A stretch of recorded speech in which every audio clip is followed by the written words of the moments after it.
If you work for a big company, you probably already had to sit in a room with an overpaid consultant who tells you you're evil, you're morally inferior because of the way you were born. Donald Trump made taxpayer funding of garbage, racist garbage like this illegal. Joe Biden has promised to bring it back. Those sessions, we should tell you very clearly, teach Americans that their skin color, not their behavior, is all that matters. It's the betrayal of the most basic promise of American life. But they're doing it anyway. At Smith College in Massachusetts, one staff member called Jodi Shaw finally had enough of this. I'm white, and that really shouldn't be relevant, but my employer has made it clear over and over and over again that not only is it relevant, but it's possibly one of the most important, or if not the most important feature of me as a human. We should tell you that Jodi Shaw describes herself as a lifelong liberal, one of the few liberals left. Jodi Shaw joins us tonight. Jodi, thanks so much for coming on. Everybody else in America puts up with this. You have no power. You don't have tenure. I don't think you're rich. You decided not to put up with it. Why? Well, my story really begins with July 31st, 2018, when a black student accused a white staff member of racially motivated behavior. And the college conducted a very thorough investigation of this incident and concluded that there was no evidence of racial bias.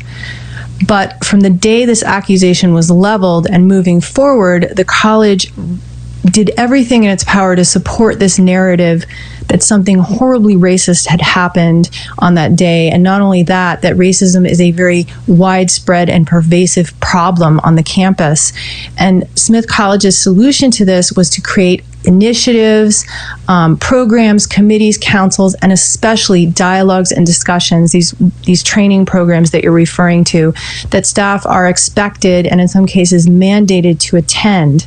And the problem with these discussions is that they just don't feel real. They feel scripted. They feel like a performance. It feels like there's a script for white people and a script for people of color.